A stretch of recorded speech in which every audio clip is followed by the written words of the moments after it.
Wabarakatuh, salam sejahtera untuk kita semua. Bagaimana kabar Bapak, Ibu, guru, sahabat pendidik, serta Bapak, Ibu, orang tua siswa, jenjang PAUD SD, SMP, SMA, SMK ya. Selamat jumpa kembali dengan saya, Praitno, dari channel Praitno Berbagi, dari channel Up to Date Mas Guru ya. Pada pertemuan kali ini, pada video ini, saya hadir untuk menyampaikan informasi dari Kemendikbud resmi ya. Informasi resmi dari Kemendikbud untuk para siswa ya, jenjang SD, SMP, SMA, SMK ya. Ini ada informasi penting karena Kemendikbud memberikan gratis ya untuk alat tulis, seragam sekolah hingga uang saku bagi siswa SD, SMP, SMA ya. Nah, seperti apa teknis dan prosedurnya? Mari kita simak bersama ya. Inilah video informasi resmi dari Kemendikbud ya, dengan judul gratis. Kemendikbud siapkan alat tulis menulis, seragam sekolah hingga uang saku bagi siswa SD, SMP hingga SMA ya. Nah, seperti apa teknisnya? Bapak, Ibu, orang tua siswa ya bisa mendapatkan ini untuk putra-putrinya sebagai kelancaran di dalam proses belajar mengajar ya.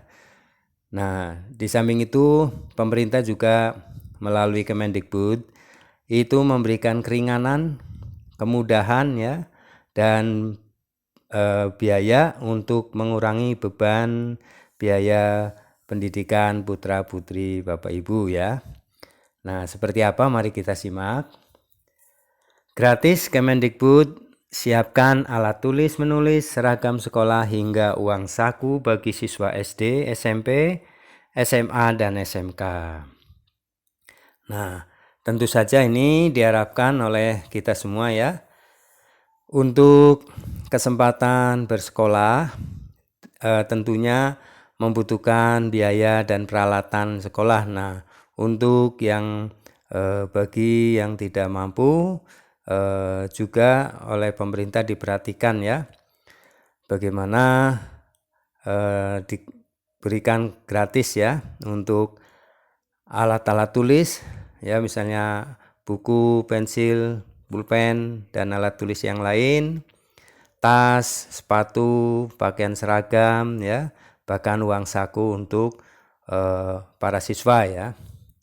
Nah, seperti apa teknisnya? Mari kita ikuti infonya.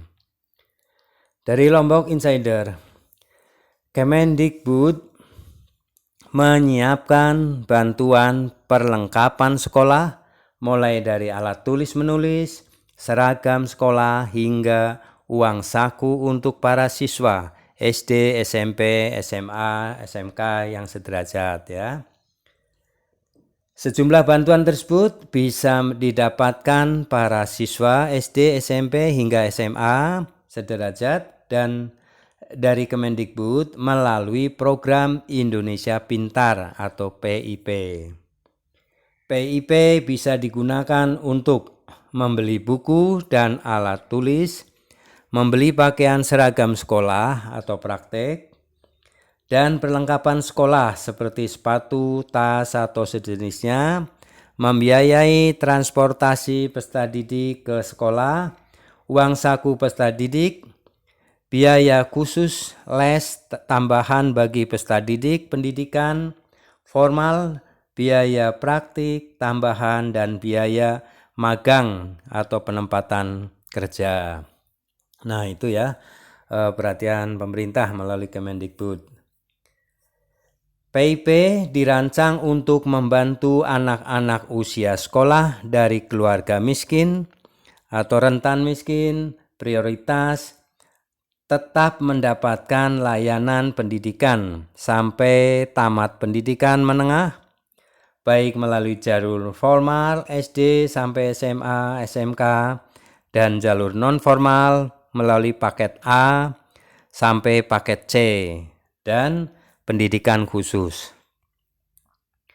Melalui program ini, pemerintah berupaya mencegah peserta didik dari kemungkinan putus sekolah dan diharapkan dapat menarik siswa putus sekolah agar kembali melanjutkan pendidikannya.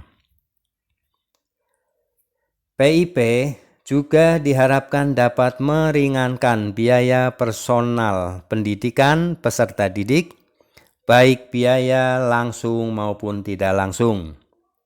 Adapun besaran PIP yakni peserta didik SD, SD-LB, paket A mendapatkan Rp450.000 per tahun. Khusus siswa baru dan siswa kelas akhir mendapatkan Rp225.000. Peserta didik SMP, SMP-LB, paket B mendapatkan Rp750.000 per tahun. Khusus siswa baru dan siswa kelas akhir mendapatkan Rp375.000. Peserta didik SMA, SMK, SMA, LB, paket C mendapatkan Rp1 juta per tahun. Khusus siswa baru dan siswa kelas akhir mendapatkan Rp500.000. Terdapat dua kategori untuk mendapatkan bantuan PIP. Pertama, terdaftar pada Data Terpadu Kesejahteraan Sosial atau DTKS Kementerian Sosial dan ditandai layak. PIP dalam data pokok pendidikan atau Dapodik sekolah ya. Kedua, sekolah menandai status layak PIP di Dapodik, kemudian Dinas Pendidikan dan pemangku kepentingan mengusulkan kepada Puslapdik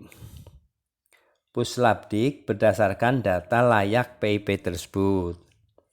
Sebelumnya, Kepala Puslapdik Abdul Kahar mengingatkan agar pengelola Program Indonesia Pintar atau PIP di satuan pendidikan dan Dinas Pendidikan diharapkan aktif dan tekun mengakses aplikasi Sistem Informasi Indonesia Pintar atau SIPintar Enterprise. Di aplikasi yang dikembangkan sejak tahun 2015 tersebut, segala hal ihwal terkait PIP sudah tercantum seperti nama-nama siswa penerima PIP, status penetapan, penyaluran, pengaduan, dan sebagainya. Kami harapkan dengan mencermati SIPintar Enterprise, tidak ada lagi pihak satuan pendidikan atau dinas pendidikan yang menanyakan langsung ke Pusat Layanan Pembiayaan Pendidikan atau Puslapdik. Seperti bertanya tentang daftar nama siswa penerima PIP, penyaluran, dan sebagainya, kata Abdul Kahar dikutip Lombok Insider dari situs Puslapdik Kemendikbud.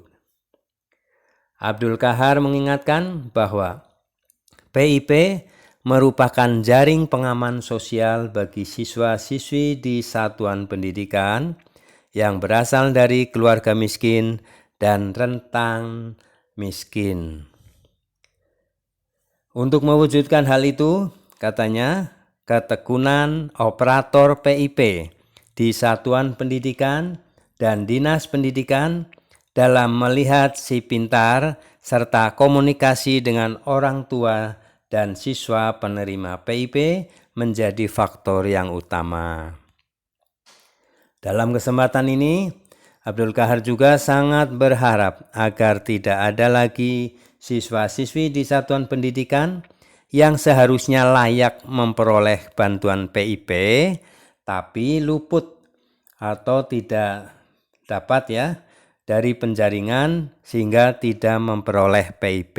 Nah, ini perlu dicermati ya, diperhatikan untuk para operator satuan pendidikan maupun dinas pendidikan agar tidak salah sasaran ya, yang seharusnya siswa tidak mampu tetapi tidak mendapat, sedangkan ada yang mampu karena kita tidak cermat di dalam mengecek ya datanya, maka salah sasaran. Untuk itu hindari seperti ini ya, karena rasa keadilan itu tidak terwujud bila mana salah sasaran. Hal itu terjadi kata Abdul Kahar ya, karena seringkali data di Data Terpadu Kesejahteraan Sosial atau DTKS Kementerian Sosial jumlahnya lebih besar dari data siswa yang diusulkan di Dapodik. Perbedaan itu dikesankan tidak ada korelasi dan tidak linear antara DTKS dengan data siswa di Dapodik yang ditandai pihak satuan pendidikan. Nah, disinilah perlunya kedisiplinan pihak satuan pendidikan dalam menginput data siswa di Dapodik. Jangan terulang siswa-siswi yang semestinya layak memperoleh PIP tapi lantas tidak mendapatkan, katanya. Karena itu, selanjutnya perlu kerjasama satuan pendidikan, dinas pendidikan kota kabupaten, dan dinas pendidikan provinsi dalam menetapkan siswa-siswi penerima PIP baik melalui DTKS maupun usulan. Nah, ini demikian ya, Bapak, Ibu, Guru, Bapak Kepala Sekolah,